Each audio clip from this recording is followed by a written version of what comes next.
Dans la vidéo d'aujourd'hui, je vais vous montrer 3 astuces d'intelligence artificielle que vous pouvez appliquer dès maintenant.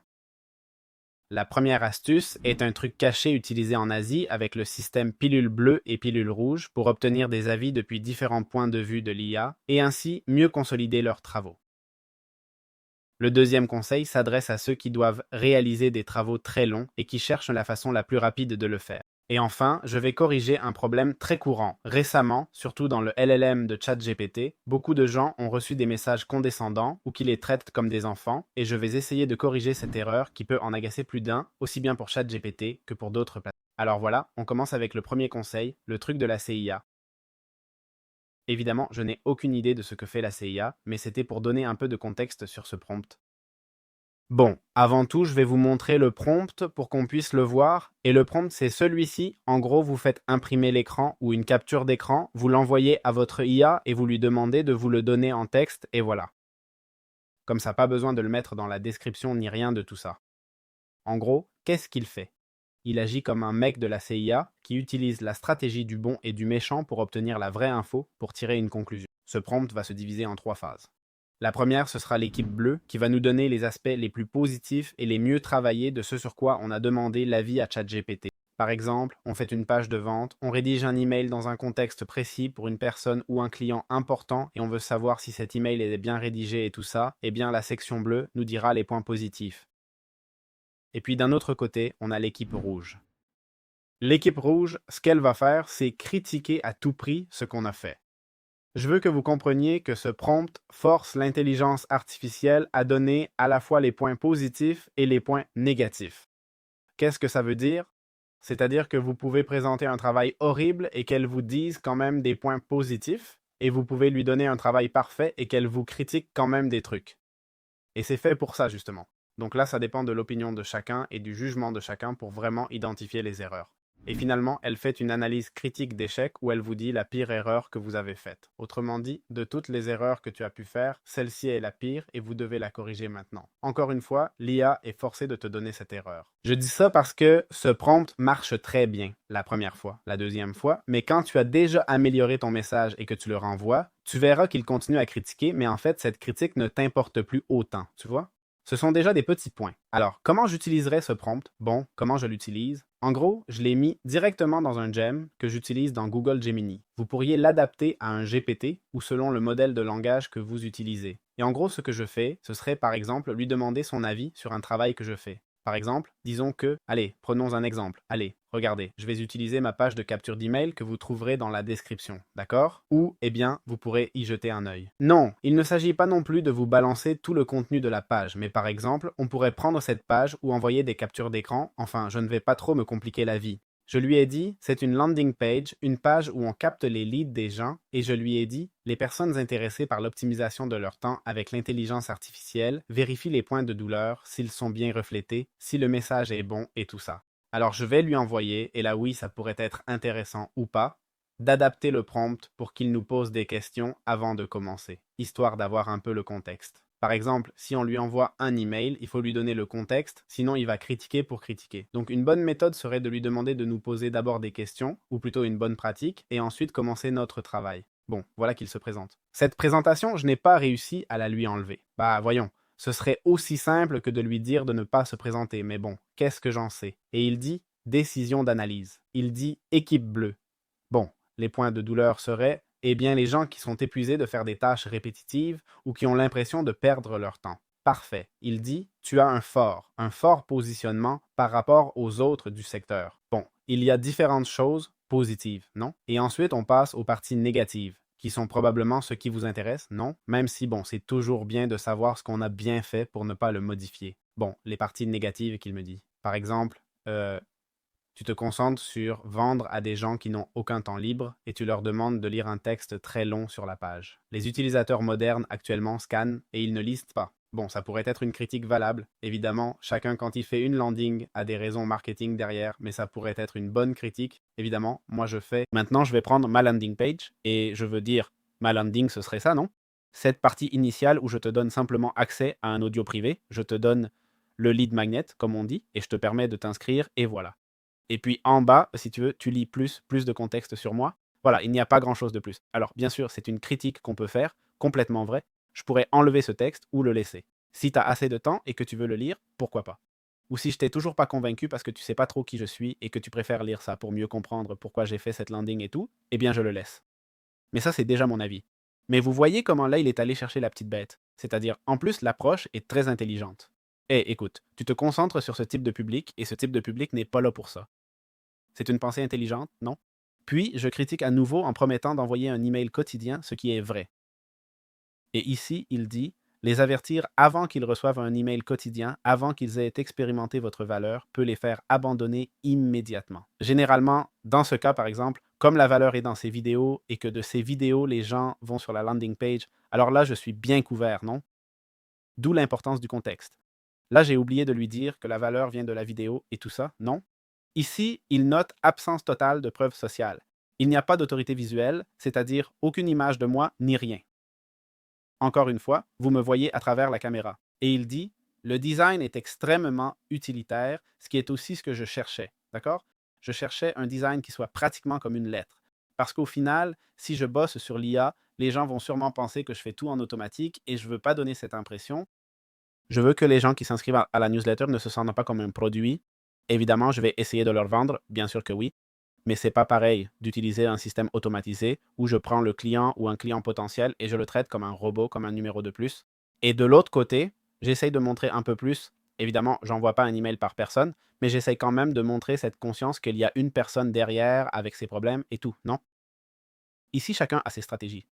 Moi, je ne dis pas qu'une soit meilleure ou pire, mais c'est pour ça que je vous dis que c'est très important que ça. Bien sûr, vous devez penser que moi, cette landing page, c'est vrai, c'est très injuste. Je suis venu ici, je l'ai présenté, je l'avais déjà filtré 3 ou 4 fois et bien sûr, je n'ai trouvé aucune erreur. Oui, oui, évidemment, mais avant, j'avais trouvé des erreurs et je les ai corrigées, d'accord? Mais je voulais justement vous montrer cet exemple pour que vous compreniez que tout ce qu'on va vous critiquer, vous n'avez pas à le changer et c'est le problème que beaucoup de gens ont, que chaque fois que ChatGPT leur dit quelque chose, paf, ils le font. Mais non, non, ça ne marche pas comme ça. Si par exemple, ChatGPT dit à tout le monde, je vais donner un exemple très bête, ChatGPT dit à tout le monde que le bleu est la meilleure couleur et tout le monde se met à utiliser le bleu pour le marketing. Qu'est-ce qui va se passer? Eh bien, comme tout le monde utilise le bleu comme couleur de marque, personne ne va attirer l'attention. Et le mec qui utilise du rouge, il va cartonner. Voilà, c'est une réalité. Celui qui se comporte différemment des autres, c'est celui qui attire l'attention. Bien sûr, ce ChatGPT va vous donner des conseils assez génériques, disons, et c'est à vous de décider si vous les suivez ou pas. D'accord? Et voilà, c'est ça le truc génial. D'accord? Je vous recommande vraiment de l'essayer, franchement, surtout sur des sujets où vous pensez vous y connaître pas mal. Par contre, si vous le faites sur des sujets que vous maîtrisez moins bien, c'est vrai que ça peut partir un peu dans tous les sens et vous emmener trop loin. Mais par exemple, si vous devez rédiger un email, tout le monde sait rédiger un email, non? Mais il va peut-être vous dire, hé, ce ton-là, justement, cette phrase ici, ça fait un peu trop agressif. Tu pourrais le changer et tout ça. Franchement, c'est un prompt que j'adore, que j'utilise beaucoup et je ne l'ai pas amené ici pour rien. Hein? Je veux dire, vraiment. Alors voilà, vous me direz ce que vous en pensez. Hein? Très bien. Le prochain conseil, ou plutôt le prochain prompt que je vais vous présenter, est un prompt plutôt intéressant auquel on peut donner une tournure, mais en même temps, comme pour le prompt précédent, il faut l'utiliser avec discernement. D'accord? De quoi parle ce prompt? Eh bien, ce prompt sert à trouver la façon la plus optimale d'obtenir le résultat que vous voulez. D'accord? Par exemple, supposons qu'on cherche à faire une prise d'un chien qui marche dans la rue. Alors, il y a deux versions. Une version où vous allez chercher la perfection, où il vous dira quel plan serait intéressant à utiliser selon le contexte que vous utilisez, les filtres selon le type de jour ou le type d'éclairage qu'il y a. Évidemment, ça ne sera pas si précis, d'accord? J'imagine que tu cherches un chien dans la rue ou que si tu en as un, tu prennes un ami et tu le promènes et tu filmes quelques prises et tout. Et puis, il y a l'option optimale, l'option rapide, celle où tu veux obtenir 80% du résultat en ne faisant que 20% du travail. Parce que c'est comme ça que fonctionne la perfection, malheureusement. La raison pour laquelle très peu y arrivent ou très peu y parviennent, c'est qu'il faut faire 5 fois plus de travail pour obtenir juste une petite amélioration qui te distingue de tous les autres. Ça aussi, c'est vrai. Mais dans ce cas, je te dirais, écoute, si tu es prêt à bosser que 20%, tu peux essayer d'utiliser un modèle d'IA générative pour créer des chiens ou chercher une vidéo dans une banque d'images disponible. Et voilà, tu t'épargnes le travail. Bien sûr, évidemment, si on tourne un film qui va sortir au cinéma, bon, vaut mieux qu'on fasse la prise nous-mêmes, non? Mais si on fait une vidéo YouTube, je ne peux pas sortir dans la rue à chaque fois que je veux filmer quelque chose parce que ce n'est pas rentable, non? Donc c'est aussi pour ça. Ce prompt n'est pas uniquement pour faire le paresseux et c'est tout, mais pour être paresseux de manière intelligente, ce genre de moment où tu te dis « comment je peux faire ça parfaitement ?» Mais aussi pour ces moments où tu te dis « je dois atteindre cet objectif, mais je ne peux pas me permettre de dépenser autant. Comment je peux faire? » Eh bien voilà ce prompt. Bon, le prompt est un peu long, d'accord? Je vous le laisse en deux parties. Voici la première image où on a le formulaire A, le formulaire B et tout ça. Et ensuite, on a la deuxième partie qui commence à partir du 3. Donc voilà, on a maintenant tout le prompt en entier. Je vous l'ai déjà montré en entier. Bon, qu'est-ce qu'il fait? Bon, ça aide les utilisateurs à identifier avec 20% d'effort ce que j'ai dit pour produire 80% de résultats. Ces statistiques, on peut les changer. Par exemple, disons qu'on ne veut pas se forcer, alors on met 5% d'effort et si on obtient 30% de résultats, ça nous va, d'accord? Évidemment, soyez un peu réaliste. Non, ne lui demandez pas de faire 5% d'effort et d'obtenir 4 fois plus de résultats parce que ça va difficilement arriver, d'accord? Bon, et voici les règles. Et d'abord, il te salue, il te demande, blablabla, bon, on va l'essayer. On ne va pas lire non plus le prompt parce que je l'ai déjà expliqué. Alors, on va tester le gène, comment ça marche? Bon, on va lui demander par exemple ça, j'ai besoin d'une vidéo d'un chien. Voyons ce qu'il me dit. Toutes ces questions, je ne l'ai pas dit jusqu'à maintenant, mais tu les fais avec le pro, d'accord? En gros, comme ce sont des trucs où on cherche un rebondissement, on veut que la réponse soit bonne, ou on peut utiliser le raisonnement sans problème, il n'y a pas de souci. Voilà, on l'a là, d'accord? J'ai dû changer une petite phrase, vous inquiétez pas, vous l'aurez déjà changé, mais c'est surtout au début pour lui demander de jamais me générer d'images ou de vidéos et de toujours me donner le résultat en texte. Alors, j'ai besoin d'une vidéo d'un chien qui marche dans la rue. Il dit Salut, je suis l'optimiseur 8020, le fainéant malin Ted. Quelle autre tâche tu veux flemmarder aujourd'hui et tu crois qu'on va automatiser? Bon, il dit Analyse de la tâche. Obtenir une vidéo d'un chien qui marche dans la rue. Il dit Forme A, le perfectionniste, le 1 10 sur 10. Produire un audiovisuel artisanal et réaliste avec un contrôle total sur l'éclairage, le cadrage, la race du chien et l'environnement. Bon, c'est ce que j'avais dit, hein? En vrai, étape par étape exhaustif. Pré-production, cherchez. En plus, j'adore parce que ça te donne les étapes, hein, que tu dois suivre pour faire cette action. Pré-production, trouver et engager un dresseur canin avec un chien éduqué pour répondre aux commandes devant la caméra. Franchement, c'est bien, hein? J'y avais pas pensé, hein? Repérage, explorer la ville pour trouver la rue esthétiquement parfaite, sans déchets, avec une bonne lumière naturelle et tout. Matériel, louer une caméra cinéma, objectif à focale fixe. Bon, formule B, le flemmard intelligent. Obtenir 20% d'impact maximum et avoir un clip haute résolution 4K ou 1080 qui répond visuellement aux critères sans avoir à bouger de ta chaise ni prendre une caméra. Et il nous dit, va sur Pixels ou Pixabay, banque de vidéos libre de droit, ou génère l'image avec l'intelligence artificielle, et il nous donne le pas à pas pour chacune des deux options. Ah, mais en plus, il m'a donné le prompt pour générer la vidéo et tout, d'un Golden Retriever. Bon, maintenant, je vais changer le message, on va lui demander la même chose. Je lui dis, j'ai besoin d'une vidéo d'un chien qui marche dans la rue, mais j'ai pas de budget sans aucune dépense. Alors, probablement maintenant, il va me dire de prendre un portable, d'essayer de trouver quelqu'un qui a un chien dans la rue ou d'utiliser mon chien, d'accord? Et c'est un peu là, le truc, non? C'est-à-dire, évidemment, si je lui demande un truc aussi général, mais si on commence, bon, compliquons un peu les choses. J'ai besoin de ce chien. J'ai besoin de ce chien précis et je peux pas engager un dresseur. Bon, peut-être qu'il va te dire d'aller dans un cours de dressage. Oh, je sais pas où trouver des chiens, tu vois. Mais bon, enfin bref, vous voyez l'idée? Regarde, mode cinéaste guérilla, le mode perfectionniste. Créer un truc 100% original en sachant que le coût monétaire est zéro, tu paieras avec ton temps, ta sueur et tes compétences de prod.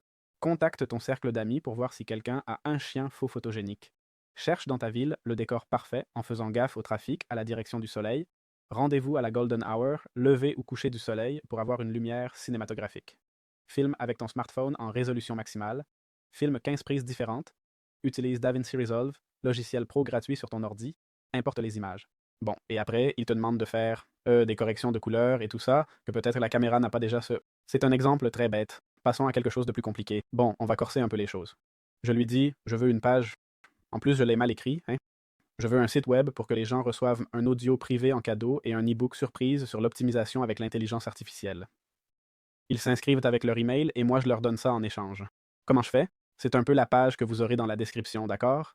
On va voir où ça va, parce que je suis curieux de voir la perfection de ça, hein? Le perfectionniste pour un 10 sur 10. Commentez le marketing.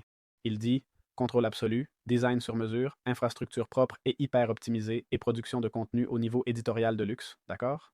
Contracter un hébergement premium comme SiteGround ou Kinsta et acheter un domaine personnalisé. Utiliser WordPress, trouver un thème payant et structurer la page pixel par pixel avec des outils comme Elementor Pro. Donc il mentionne le marketing. Engager un rédacteur professionnel pour écrire la lettre de vente parfaite après des semaines d'études de marché. louer un studio, acheter un micro à condensateur cher, regarde comme celui que j'ai, pour enregistrer l'audio. Il a mentionné le même que moi. Et pour l'instant, je suis dans... Voyons, j'ai engagé personne pour me faire la landing, mais j'ai quand même pas mal étudié le sujet.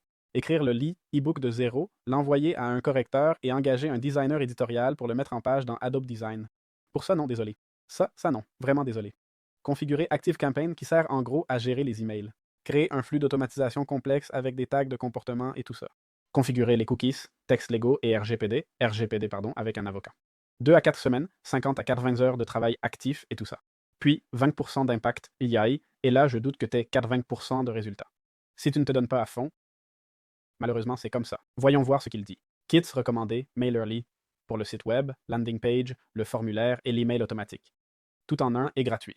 Ah d'accord. Waouh, c'est vraiment bien. C'est-à-dire, pour que vous compreniez, c'est pas une promo, mais MailerLite, en plus de gérer vos mails, vous permet de créer un site web dans sa plateforme pour que vous n'ayez pas à créer votre propre page. Donc, directement de là, vous envoyez les gens s'inscrire. Claudio, ChatGPT pour écrire le texte persuasif du site, le squelette ou contenu complet de l'e-book. Bon, voyons voir. On est là pour bosser les 20%, mais bon, voyons voir, on est là pour bosser 20%. C'est vrai que rédiger le truc de l'e-book intelligence artificielle m'a un peu tué, hein? Punaise. Google Doc versus Google Drive pour mettre en page l'e-book en PDF en secondes et héberger l'audio gras. Bon, ici ça coince un peu parce que l'e-book peut se sauvegarder dans MailerLite, mais bon, l'audio, faudrait le mettre dans Google Drive. Et là, il nous donne en plus les prompts, c'est super intéressant. L'audio, 5 minutes, enregistre l'audio cadeau. Il te dit comment faire chaque truc, le site web. 20 minutes, voyons. Si ta première landing, sans jamais avoir utilisé MailerLite, tu l'as fait en 20 minutes, soit t'es un génie, soit t'es un génie. Beaucoup de félicitations. Enfin, moi, j'ai pas pu en tout cas. C'est-à-dire, en 20 minutes, le texte, 5 minutes. Écoute, mais faut vraiment t'en ficher, hein, de ce que tu mets. Mon Dieu, franchement, putain, 5 minutes de texte. La livraison automatique, 15 minutes. Bon, si tu sais déjà le faire, oui, tu le fais, hein, tu le fais vite. Le texte en 5 minutes, tu rigoles. Mais le reste, oui. Enfin, une fois que tu as le texte, tu peux le monter vite, si tu sais déjà le faire. Qu'est-ce qu'il faut complètement ignorer? Acheter des domaines, utilise le sous-domaine gratuit de MailerLite. Franchement, je dois dire que ça m'a bien plu, hein? Ça m'a vraiment plu. Évidemment, si on trouve qu'il se la coule douce, on peut lui dire hey, au lieu de 24-20, 20% d'efforts et 80% de résultats, pourquoi pas mettre ces 60% d'efforts? On essaie de chercher le maximum. C'est vrai qu'avec les temps estimés, bon, il s'est motivé. Enfin, il s'est pas motivé. Si tu le fais mal, ben oui, hein, tu mets 1 heure, tu bosses un peu et tu vas voir que l'heure, allez, ça t'a pris 1, 2 et 3. Mais bon, c'est intéressant. C'est intéressant l'approche qu'il propose. Moi, par exemple, j'ai pas fait le site avec WordPress, je l'ai fait en code, en PHP et HTML. Et vous allez dire, ah, mais c'est beaucoup plus compliqué tout ça. Oui, mais si j'utilise WordPress, à chaque fois que je veux faire un truc, je vais devoir payer. Comme il l'a dit lui-même, achète-toi un thème payant. Et moi, je me suis dit, ça n'a pas vraiment de sens d'acheter un truc payant. Mais bon, voilà, parce que là, c'était pas la première fois que je faisais un site et tout, je connaissais déjà un peu. Mais franchement, la réponse qu'il a donnée, je peux vous dire qu'elle est correcte à 90%. Enfin bref. C'est vrai que si on doit prendre une décision, par exemple la décision parfaite, on pourrait prendre le pas à pas qu'il nous a donné et l'envoyer à un prompt en lui demandant hey, y a-t-il une alternative à ça qui sans compromettre la qualité? Si on n'aime pas le pas à pas, bien sûr. Donc voilà, jusqu'ici, ce GPT, ce gem, ce prompt, appelez-le comme vous voulez, j'espère qu'il vous sera utile. Et abonnez-vous, on se retrouve dans les prochaines vidéos. Merci beaucoup. Bon. ChatGPT est dans de beaux draps. Et c'est que les décisions qu'il prend récemment ont poussé plein de gens à se désabonner de ChatGPT pour aller sur Gemini ou Claude, ou Grok, d'accord? D'autres outils que ChatGPT. C'était pour des raisons politiques, mais on ne va pas rentrer là-dedans. Ça ne nous intéresse pas. En plus, la vie est très claire. La vente que vient de faire ce mec n'a aucun sens. Et je pense que c'est indéfendable. C'est-à-dire, l'idée d'utiliser ChatGPT pour que le gouvernement américain s'en serve, bon, on pourrait débattre si Sam Altman avait le choix de faire ça, ou pas, s'il était obligé pour avoir la meilleure IA possible, si c'est éthique ce qu'il a fait. On pourrait discuter de tout ça, mais le fait que le mec se soit pointé en disant que Claude avait bien fait de refuser cette proposition, et que lui, 6 heures ou 10 heures après, il a accepté la même proposition. C'est dingue. Moi, genre, meuf, la seule qui me traite de folle, c'est toi. Ça ne m'est pas arrivé. Ça ne m'est pas arrivé. Mais ce qui m'est arrivé, c'est ce troisième message qui dit « Mec, ça me met grave en rogne ». Ce que lui ou ChatGPT me balance toujours, c'est que dès que je pose une question vaguement liée à une situation stressante, il me dit « Ok, respire d'abord ». Ça, il me l'a dit. Et tu te dis « Mais mec ». Et bien sûr, lui-même dit genre « Mais ». Je le cite, hein? Il dit genre « Mais putain, je respire déjà ». En fait, j'étais parfaitement tranquille jusqu'à ce que ton ton infantilisant me gonfle. Aujourd'hui, je vais chercher et forcer au max. Peu importe l'outil d'IA que tu utilises, ChatGPT, Gemini, Claude, peu importe. Éviter qu'ils nous donnent ces réponses ou ce traitement et leur faire comprendre qui ils sont. C'est dommage de devoir expliquer à une IA qui on est, sinon elle va nous prendre pour des idiots. Mais apparemment, avec ChatGPT, il faut le faire. Alors, je vais essayer de vous donner tous les conseils. Et le conseil numéro 1, c'est vous allez sur ChatGPT, vous allez ici dans Configuration, puis dans Paramètres, et dans la section Compte, où vous aurez votre abonnement, il y aura un bouton S'abonner. Cliquez dessus. Cliquez, sérieusement, cliquez. C'est-à-dire qu'à moins que la version 5.4 d'ici quelques mois soit catastrophique, cliquez. Non, mais m'adapter maintenant à Gemini, ça me saoule. M'adapter à Claude, ça me saoule. Écoute, dans la description, tu as des formations pour apprendre à utiliser n'importe quel modèle. Sur Internet, il y a des milliers de vidéos. C'est vrai qu'elles sont en désordre et chacun se lance dans des trucs de fou. Et ils te parlent avec des termes techniques bizarres et te noient sous les mots. Mais si tu sais déjà utiliser ChatGPT, je suis sûr que Gemini ne sera pas compliqué pour toi. Et je ne dis pas ça pour rire, hein. Mais supposons que cette nain t'ait volé ton compte bancaire et que tu ne puisses plus t'abonner à aucun autre. Et voilà, c'est celui-là que tu gardes et tu ne peux sortir de nulle part parce que malheureusement, 7 nains se sont enfuis avec ta carte. Bon, en supposant ça, et maintenant on passe à la partie instructive de la vidéo, je vais devenir un peu plus sérieux. ChatGPT a une astuce très intéressante, c'est qu'on peut influencer le type de ton avec lequel il nous parle. Si on va maintenant, oui, dans la section configuration et qu'on va dans paramètres, dans configuration et qu'on va dans personnalisation, on a le style et le ton. Très important. Alors, personnalisation, par exemple, emoji, dehors, dehors. Je ne veux pas que tu me parles, ça dehors. En tête et liste. Ça, on peut le laisser. Enthousiaste, dehors. Magrano, pas besoin de venir me dire ah, très bien, quelle bonne idée tu as eue. Je m'en fiche, je ne t'ai pas demandé ça. Chaleureux, c'est-à-dire proche, dehors. Moins, dehors. Je n'en veux pas. Style et ton, très important. Professionnel. Ni amical, ni candide, parce que direct et encourageant, je comprends que ça veut dire être direct. Ce qui est possible, c'est positif, mais encourageant, ça doit être comme pour t'inciter à le faire. Je ne veux pas que tu m'encourages, je veux que tu sois pro. Point. Joueur et imaginatif, non. Concis et planifié, bon, ça pourrait être une option aussi. Efficace. Efficace peut être une très bonne option, mais si efficace signifie que tu vas m'expliquer comment mieux faire ce que je viens de proposer, au lieu de faire ce que je viens de proposer, c'est une question d'essayer. Ensuite, Intello, on n'en veut pas, celui-là, on n'en veut pas à 100%. Et cynique, celui-là, on n'en veut pas, mec, d'accord? Surtout si on l'utilise pour le travail, hein? Bon, voyons si tu l'utilises pour lui dire tu pour l'avoir comme ami. Et enfin, j'espère que ta situation va s'améliorer, mais clairement, ces paramètres ne sont pas pour toi, d'accord? Alors, ici, moi je mettrais franchement professionnel, parce qu'efficace, ça me donne un peu de... Alors, professionnel, au moins, il se tait, d'accord? Avec ça, il se tait déjà, il me donne direct la solution, et même s'il me dit, écoute, je pense que c'est mieux, je te donne une autre solution. Au moins, il m'a donné une solution et il s'est tu, d'accord? Mais après, dans les instructions personnalisées, on peut lui dire ici comment il doit agir. Par exemple, on peut lui dire très bien, le message sera le suivant. Exécute toujours mes instructions directement et strictement. Limite ta réponse au résultat que je t'ai demandé. Agis uniquement comme un outil et agis pour réaliser la tâche demandée. N'ajoute pas d'éléments conversationnels, de commentaires émotionnels, de références à mes sentiments ou de recommandations supplémentaires, sauf si je te les demande explicitement.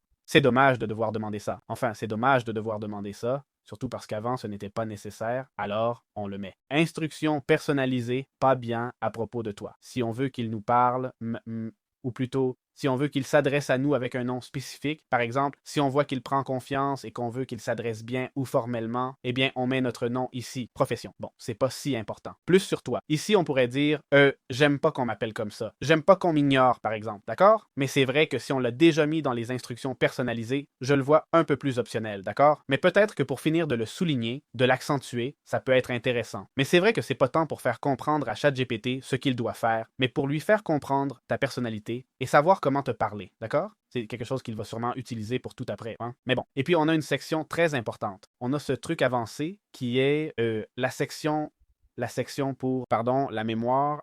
Bon, j'ai désactivé ça parce que ça sauvegarde les mémoires quand ça lui chante. C'est pas top. Mais on clique sur Mana et ici, comme vous voyez, je l'ai désactivé. Je ne l'ai pas, d'accord? Mais ici, si on a une mémoire où on lui a dit à un moment, traite-moi comme un ami, parle-moi de façon plus sympa, etc., on l'efface, d'accord? Très important. Et en fait, si on utilise la mémoire, si ça nous intéresse d'utiliser la mémoire, on pourrait essayer de sauvegarder dans sa mémoire le fait de hey, garde en mémoire de ne pas me dire ça. Moi, la mémoire, ça me plaît pas trop, parce que c'est vrai que c'est comme démarrer un nouveau chat avec un contexte déjà existant, et justement, je démarre un chat pour que tu n'aies aucun contexte, tu vois. Donc, la mémoire a tendance à trop altérer le résultat, et moi, personnellement, ça me plaît pas vraiment, personnel. Donc, toute cette config qu'on aurait mise, il la sauvegarderait, d'accord? Désinstaller, sauvegarder. Bon, Une autre option, c'est à chaque fois que vous lui envoyez un message, de mettre ça. J'exécute toujours mes instructions directement et strictement. Et tout ça. Qu'est-ce qui se passe? C'est un peu lourd, franchement, d'accord? Mais avec ça, on devrait avoir réglé au moins cette partie où il nous parle de façon condescendante et oui. Ici, par exemple, dans Construction et aide, Instruction pour Gemini, ajouter. Par Regarde, il dit par exemple de quoi voulez-vous que Gemini se souvienne? Par exemple, je préfère des réponses courtes et concises. Ici, on met pareil. Exécute toujours mes instructions directement et limite strictement ta réponse à ce qui est demandé en agissant uniquement comme un outil pour la tâche. D'accord? Ça, par exemple, on peut aussi le mettre sur Gemini et sur Claude aussi, on va pouvoir. D'ailleurs, je te l'envoie maintenant. Je vous l'envoie maintenant. Donc voilà, désolé d'avoir voulu commenter un peu au début toute la situation actuelle et tout ça. Ça me paraît, je ne trouve pas ça drôle, mais je pense qu'il est important de rire de ce moment. Remarquez que même moi, qui dans la description par exemple, vais vous donner un audio privé sur l'intelligence artificielle et un e-book gratuit pour apprendre à l'utiliser, pour optimiser et tout. Eh bien, même moi qui essaye de former les gens du mieux possible via différents LLM, dont ChatGPT, en ce moment tel que c'est là, moi-même, alors que ça irait un peu à l'encontre de mes intérêts, je vous dis de ne pas l'utiliser. Ne l'utilisez pas. C'est dommage. Enfin, moi, ChatGPT, j'adorais. Et bon, quand ils auront mis à jour et que la version 5.4 sortira, j'arrêterai de dire des choses négatives parce que mon opinion ne pourra plus être aussi fondée qu'elle l'est maintenant, non? Mais la réalité, c'est ça, d'accord? J'espère qu'ils vont s'améliorer. J'espère qu'ils vont s'améliorer. Je ne pense pas que je quitte Gemini, pour être honnête. J'ai déjà changé. Gemini me plaît. Je pense que Gemini a beaucoup d'avenir. Mais bon, je ne m'étends pas plus. Abonnez-vous. Ce contenu est très difficile à faire. Regardez, il est 10h30 du soir. Je suis là à filmer devant une caméra, à crier avec deux lumières rouges là-bas et un énorme projecteur blanc braqué sur moi. Qu'est-ce que vous voulez de plus? J'espère que ça vous a plu. On se voit dans les prochaines vidéos. Ciao, ciao!